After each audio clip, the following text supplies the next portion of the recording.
Leslie Nielsen died seriously, and that was the punchline. 40 years he'd fought to be taken seriously as a dramatic actor. 40 years of solid, professional, entirely forgettable work in westerns, science fiction, disaster films, always the captain, the commander, the authority figure nobody remembered. Then, at 54, someone finally noticed him. Not for his dramatic range, not for his classical training, but because his serious face was the funniest thing they'd ever seen. November 28, 2010. Holy Cross Hospital, Fort Lauderdale, Florida. Leslie Nielsen lay in bed, 84 years old, pneumonia, claiming what decades of seriousness couldn't touch. His wife, Barbary, watched the machines, the clinical measurement of a life that had been anything but measurable. Around the room, photographs. Nielsen in a tuxedo at premieres. Nielsen with his trademark whoopee cushion. Nielsen's face locked in that legendary deadpan expression that had made millions laugh. He'd predicted this moment years ago. "I'll die with a straight face. That'll be my last joke." And in a way, he was right. Even dying, Leslie Nielsen maintained the character. Or perhaps it wasn't a character at all. Perhaps the straight face was who he'd always been. And the joke was that nobody noticed until they started laughing. The cause of death would be listed as complications from pneumonia and infection. Simple. Medical. Final. But the truth about Leslie Nielsen was never simple. This was a man who'd spent 40 years trying to be taken seriously as a dramatic actor, only to discover immortality by refusing to crack a smile.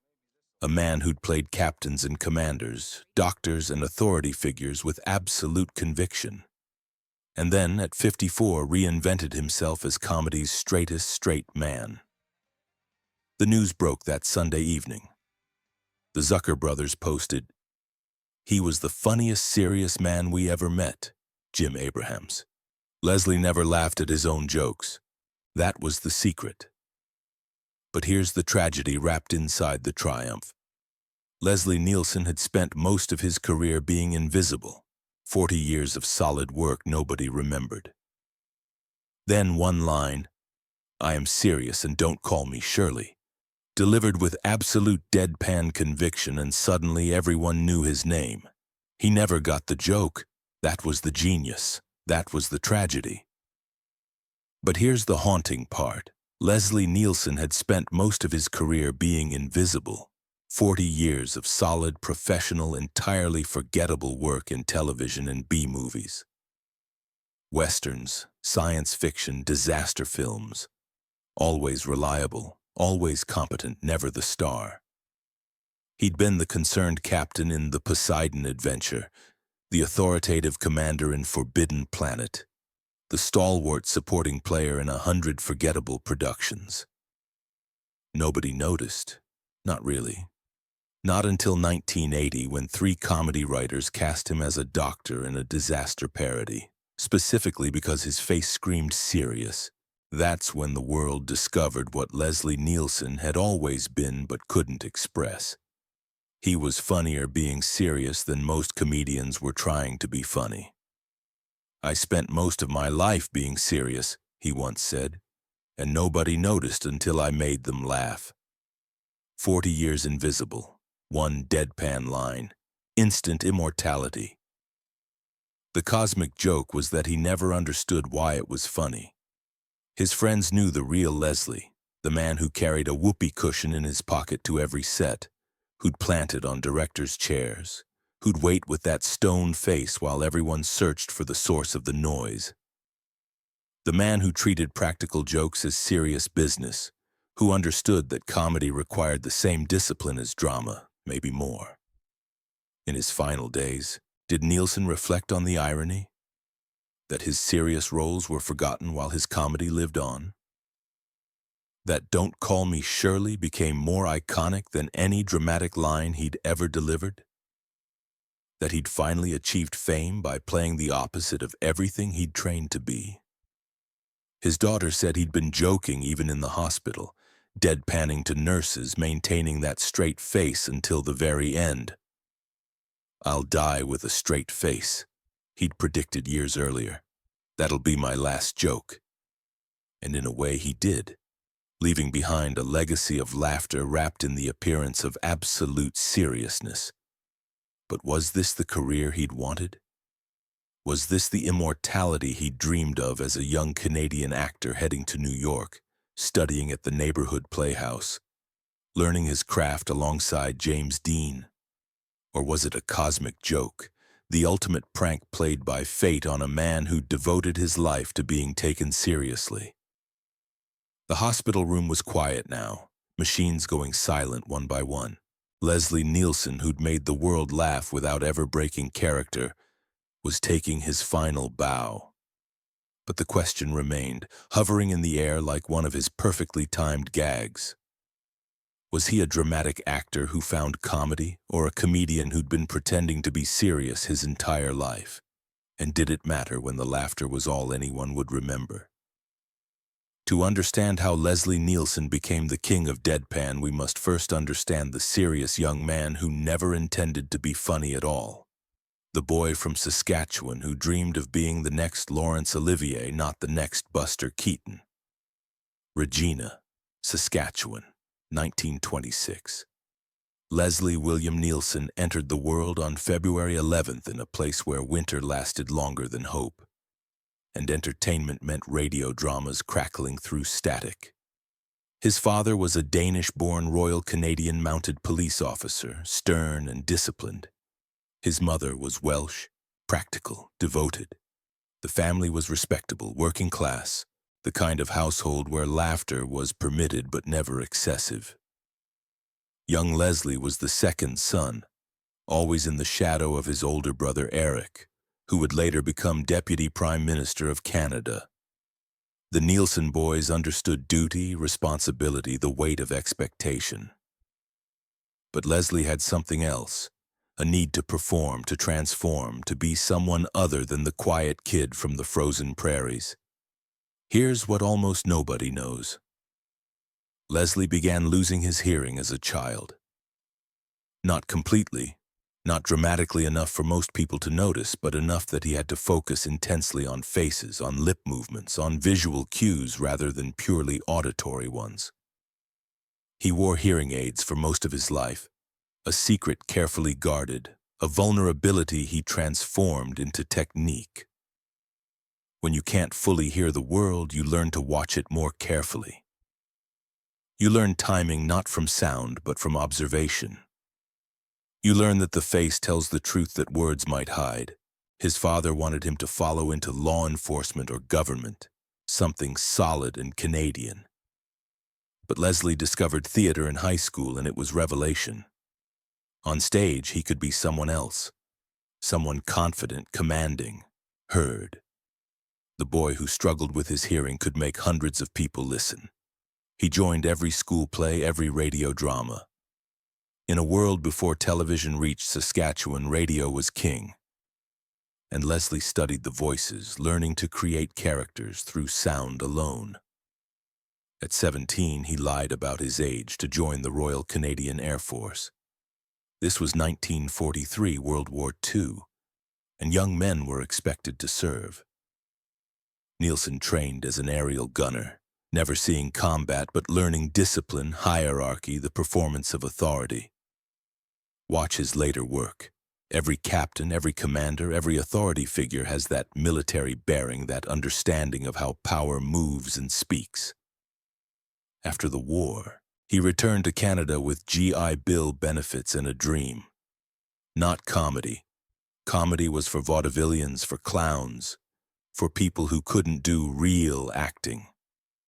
Leslie Nielsen wanted to be a serious actor, a classical performer. He studied at the Lorne Greene Academy of Radio Arts in Toronto, learning technique, voice, the craft of transformation. Greene himself, who'd become famous as Pa Cartwright on Bonanza, recognized something in Nielsen. Reliability, professionalism, the ability to play anything competently. But competence wasn't stardom. In 1949, at 23, Nielsen made the pilgrimage to New York City, the mecca of serious theater. He enrolled at the neighborhood playhouse, studying under Sanford Meisner alongside James Dean, Steve McQueen, and others who would become legends. Watch his classmates. Dean brought brooding intensity, McQueen brought dangerous cool, Nielsen brought solid professionalism. He was good, always good, never electric, always. Could his early experiences have laid the foundation for later triumphs or tragedies? Did the hearing loss that forced him to watch faces more carefully than most actors create the observational skills that would make his comedy brilliant? Did growing up in the shadow of a more successful brother create the hunger for recognition that would drive him through 40 years of obscurity? Was his military bearing, the thing that made him perfect for authority figures, also the thing that kept him typecast, invisible, perpetually the supporting player?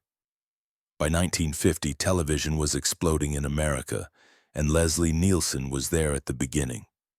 Live television drama, broadcast from New York, requiring actors who could perform without mistakes, who could handle the pressure of real-time performance. Nielsen was perfect for it. Reliable, professional, forgettable. He appeared in over 50 live TV productions in the early 1950s. Watch them now if you can find them, and you'll see a handsome, capable actor doing solid work. Nothing more, nothing less. He married his first wife, Monica Boyer, in 1950. It wouldn't last. None of his 4 marriages would. There was something about Leslie Nielsen that resisted commitment, or perhaps something about his need for recognition that made domestic life impossible. He wanted to be seen, remembered, celebrated.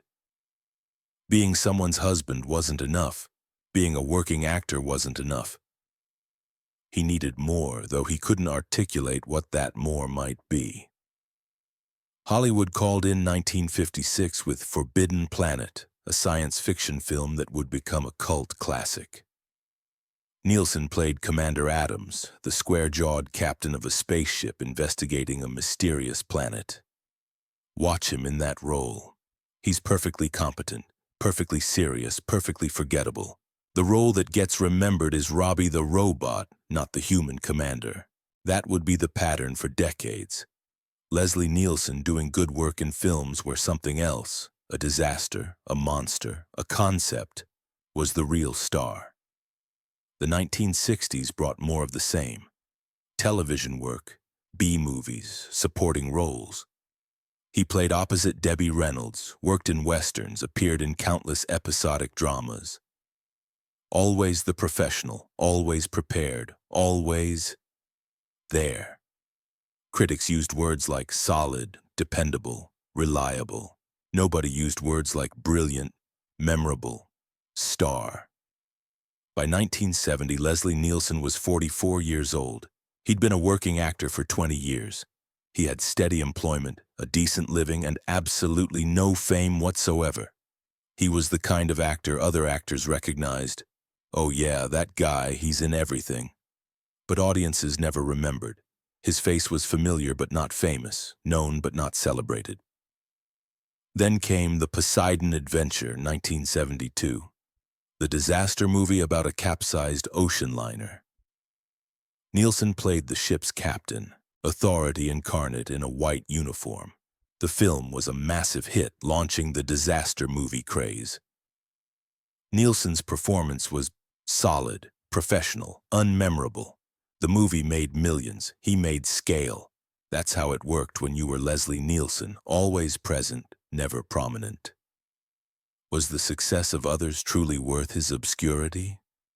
When Nielsen watched Gene Hackman receive Oscar nominations for the same film, when he saw his contemporaries become stars while he remained a working actor, what did he feel? Resentment? Resignation? Or had he accepted that this was his role in the industry? The professional, the reliable one, the man who showed up and did the work without complaint or recognition? By 1980, Leslie Nielsen had appeared in over 100 productions. He'd worked with major directors, opposite major stars. He was 54 years old. In Hollywood terms, his career was essentially over. Character roles until retirement, then obscurity. He'd had a good run, a professional life, nothing to be ashamed of. He had no idea that 3 comedy writers were about to change everything, that they were about to discover what Leslie Nielsen had been hiding his entire career. Behind that serious face, that authoritative voice, that military bearing, was the funniest man in Hollywood. He just didn't know how to show it. Not yet. Not until someone asked him to play it straight. The call came in 1979, though Leslie Nielsen didn't know it would change his life. Jim Abrahams and Jerry and David Zucker, the Zays team, were making a parody of disaster movies called Airplane. They needed someone to play Dr. Rumack, a physician on a doomed flight. But here was the trick. They needed an actor who could deliver absurd lines with absolute conviction, someone audiences would believe as an authority figure even while he was saying ridiculous things. They'd grown up watching Leslie Nielsen in all those B-movies and television shows. They'd seen him play captains, commanders, doctors, authority figures. Always serious, always believable. Always unintentionally priming himself for comedy without knowing it. We needed someone audiences would take seriously, David Zucker later explained. Leslie was perfect because he'd spent 30 years being serious. Nobody would expect him to be funny. Nielsen read the script and was confused. This wasn't comedy as he understood it. No pratfalls, no funny voices, no winking at the audience. The jokes were in the words, but his character was supposed to play them straight as if he didn't realize how absurd they were. "I don't understand," he told them. "When do I get to be funny?" "You don't," they said. "Just play it exactly like you'd play any other role. Be serious. Be believable, that's the joke." It went against everything Nielsen understood about performance. But he needed the work, and he trusted the directors. So he did what they asked. He played Dr. Rumack as if he were performing Shakespeare, with absolute commitment to every ridiculous word. The filming was revelation. He'd deliver lines like, "I am serious and don't call me Shirley," with complete deadpan sincerity, and the crew would dissolve into laughter. Nielsen remained confused. "I'm just saying the words," he'd protest, the way any actor would. That was the point. That was the genius. He wasn't trying to be funny, which made him hilarious. He never got the joke. Airplane premiered in July 1980. The reviews were ecstatic, the box office explosive. And Leslie Nielsen, at 54, after 30 years as a working actor nobody remembered, became an overnight sensation. Critics singled out his performance, that perfect deadpan delivery, the way he made absurdity seem logical. The premiere was surreal. Nielsen sat in the theater watching the audience howl with laughter at his performance. His face remained serious, confused. After the screening, reporters asked what it felt like to be so funny. "Funny?" he said, genuinely puzzled. "I was just doing my job, playing the role seriously." They laughed, thinking it was part of his act. It wasn't. He genuinely didn't understand what was funny about being serious. Suddenly, everyone wanted Leslie Nielsen, not for drama, but for comedy. His first reaction was relief, finally recognition. His second was confusion. But not for this.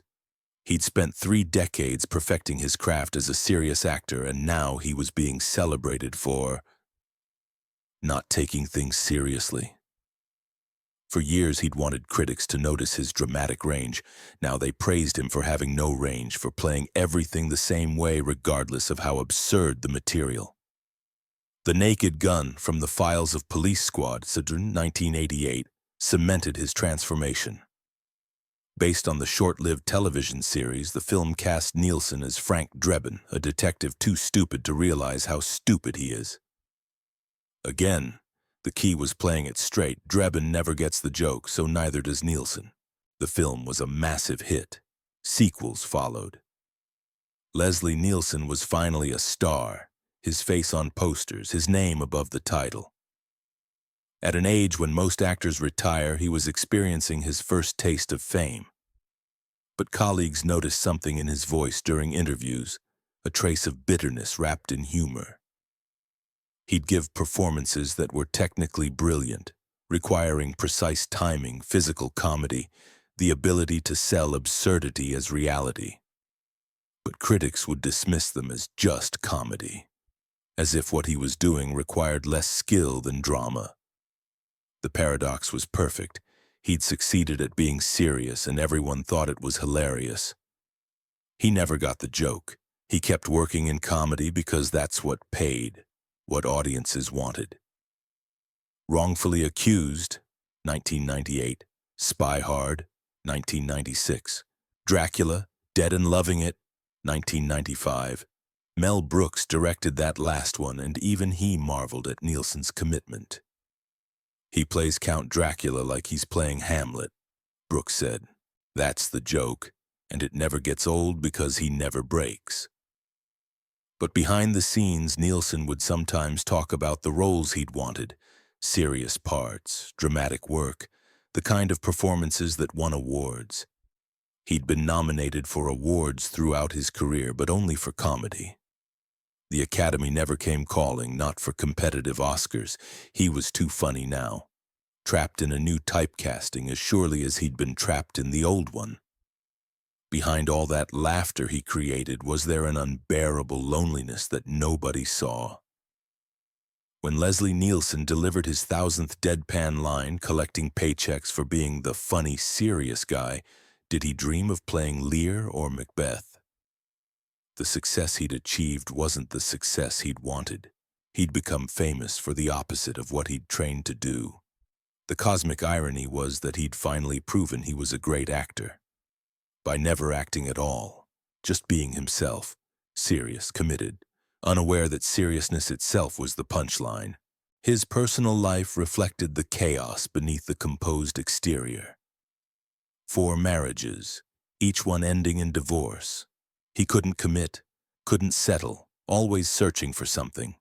Validation, perhaps, or the recognition that being funny wasn't enough, that he was a real actor doing real work. His 4th wife, Barbary, stuck around the longest, understanding perhaps that the serious face wasn't a mask. It was who he was. The comedy was the mask, a very effective one. By the 2000s, Nielsen was in his 70s, still working, still deadpanning through increasingly terrible comedies. Scary Movie 3, 2003. Scary Movie 4, 2006. Films that made money but exhausted the formula. The joke was wearing thin, or perhaps Nielsen was wearing thin, tired of being funny, tired of being dismissed as just a comedian. He gave an interview in 2008, 2 years before his death, that revealed more than he probably intended. "I wanted to be remembered as a good actor," he said. "Instead, I became a funny face. And maybe that's better. Maybe making people laugh is more important than making them admire your technique. But I'll be honest, some nights I wish they could do both." The tragedy wasn't that he failed at serious acting.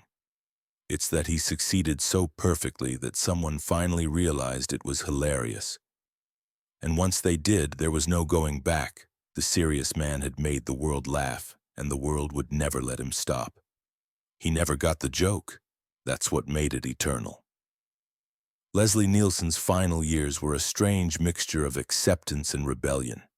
He'd embraced his status as comedy royalty, but he kept auditioning for serious roles, kept hoping someone would see past the pratfalls and deadpan delivery to the trained actor underneath. Nobody did. Or perhaps nobody wanted to. Why ruin a perfect joke? He continued working into his 80s, taking roles in small films and television shows that needed his particular magic. Canadian productions especially loved him. He was a hometown hero, the kid from Regina who'd made it in Hollywood, even if it took him half a century. In Canada, they understood the pride and the irony. Their greatest dramatic export was remembered for comedy. But here's what made the later years poignant. Nielsen never stopped treating his comedy roles as serious work. On the set of Scary Movie 4 when he was 80, he'd arrive early, know all his lines, rehearse his physical comedy with the precision of a ballet dancer. Directors marveled at his professionalism. This elderly man doing pratfalls and deadpan delivery with the dedication of Laurence Olivier playing Othello. Between takes, he'd pull out the whoopee cushion, his trademark, his calling card, the perfect symbol of Leslie Nielsen's paradox, a serious man with a fart joke in his pocket. He'd place it on directors' chairs, wait with that stone face while they sat down. "I do believe someone has a medical situation," he'd say. Deadpan. The crew would roar. He'd look puzzled, as if he genuinely didn't understand the laughter. Maybe he didn't. Maybe after decades of being funny by accident, he'd forgotten how to be funny on purpose. Or maybe he'd never known the difference.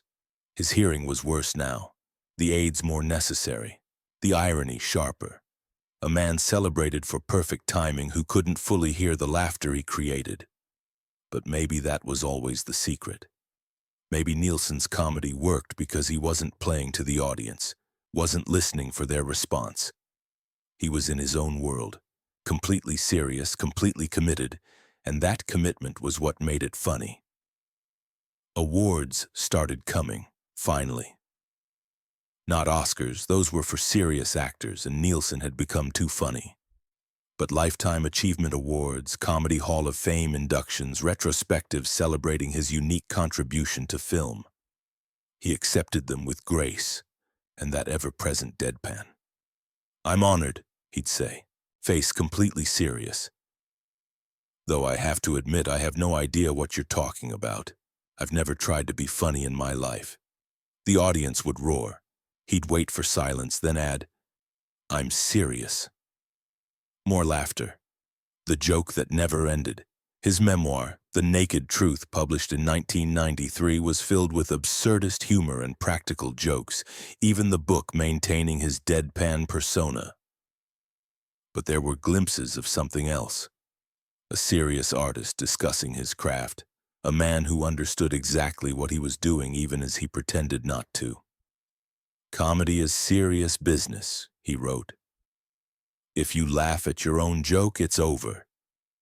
You have to believe it completely, no matter how ridiculous. That's not easy. That takes years of training, of discipline. I spent my whole career learning to be serious. Turns out that's the hardest way to be funny." By 2010, his health was failing. Pneumonia, infections, the accumulation of 8 decades.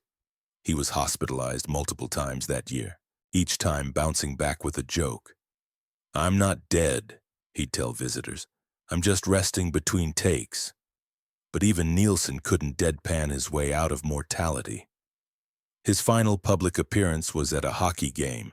He'd remained passionately Canadian despite decades in Hollywood, loyally attending matches whenever possible. Fans recognized him, called out quotes from his films. "Don't call me Shirley.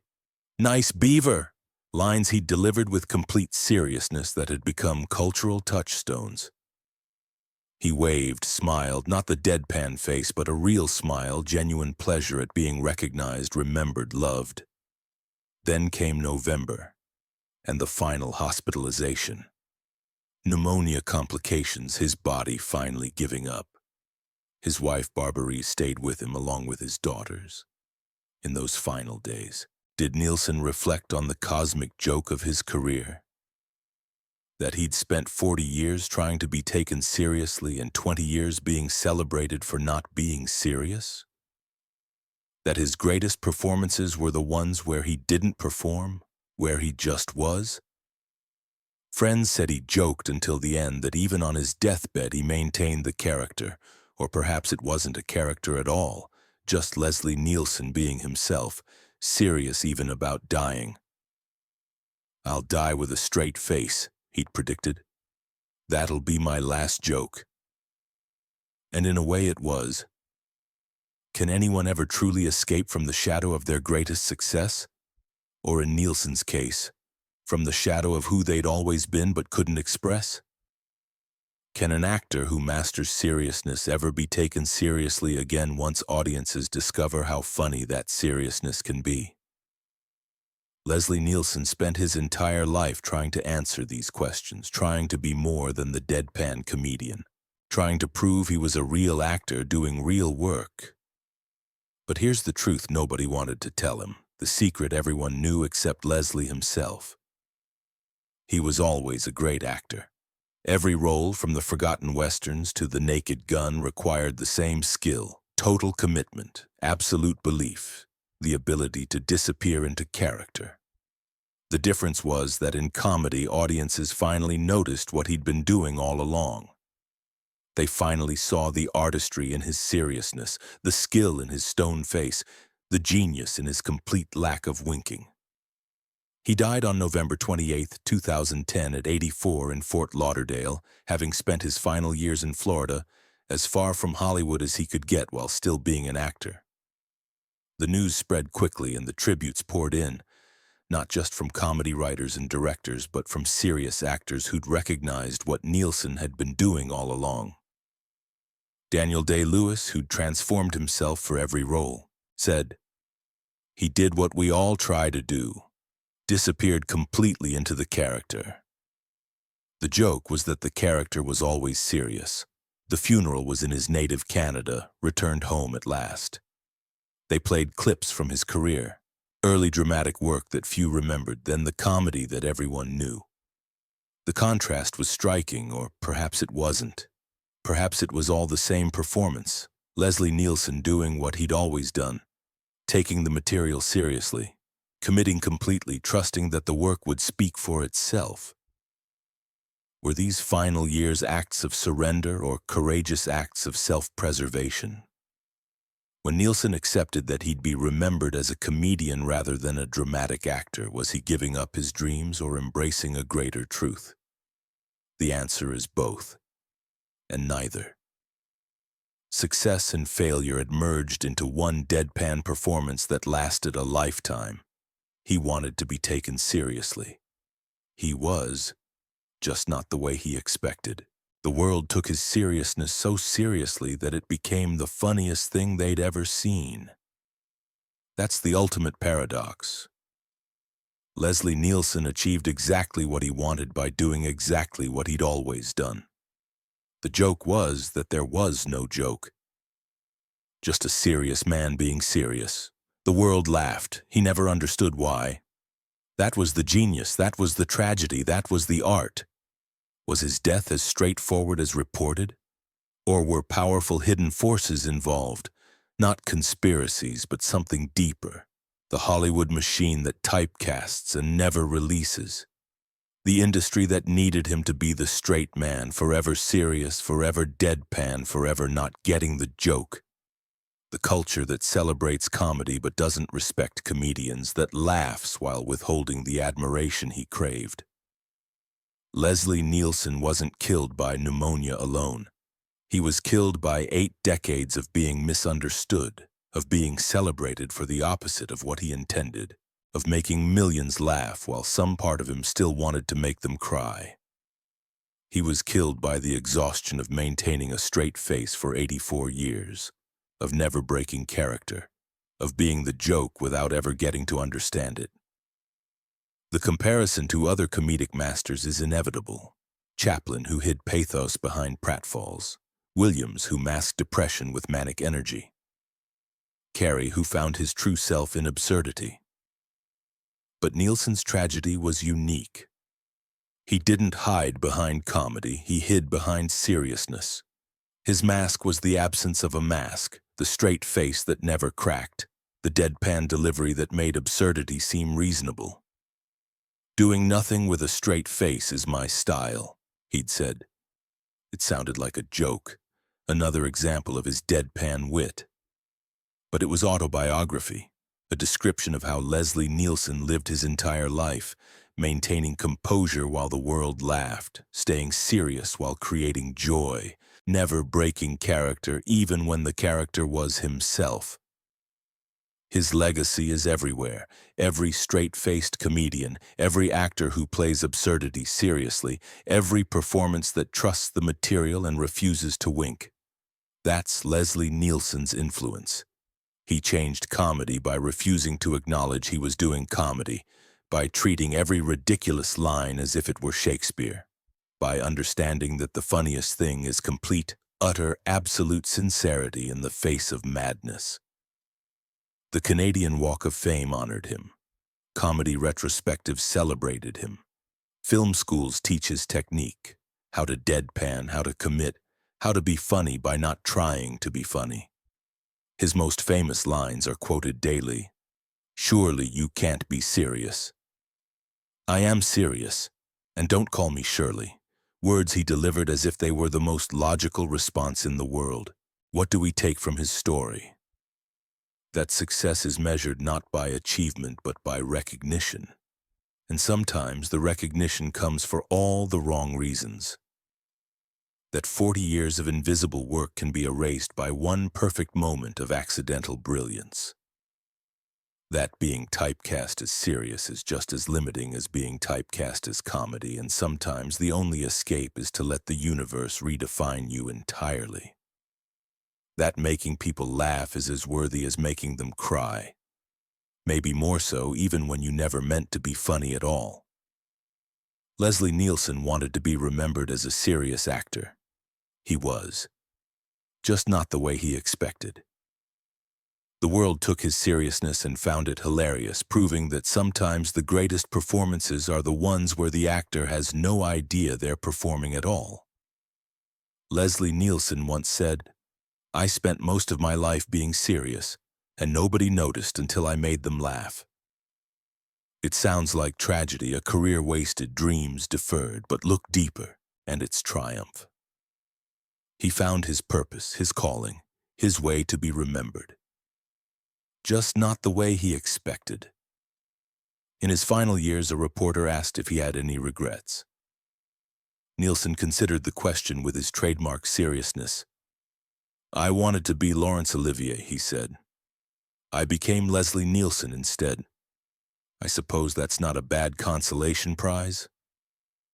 Then after the perfect pause, the perfect deadpan timing, "Though I have to admit I have no idea who this Leslie Nielsen fellow is.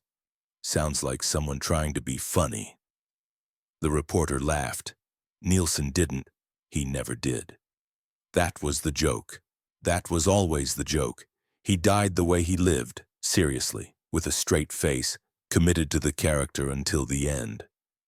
The character happened to be himself, which makes it either the greatest performance of his career or proof that he'd never been performing at all. "Comedy is serious business," he'd said. He proved it, dedicating decades to the craft of deadpan, to the art of not cracking, to the discipline of taking absurdity seriously. And in doing so, he became immortal, not as the dramatic actor he dreamed of being, but as something rarer. The serious man who made the world laugh without ever understanding why. He never got the joke. That was the genius, that was the tragedy, that was Leslie Nielsen. In the end, he wanted to be remembered as a good actor.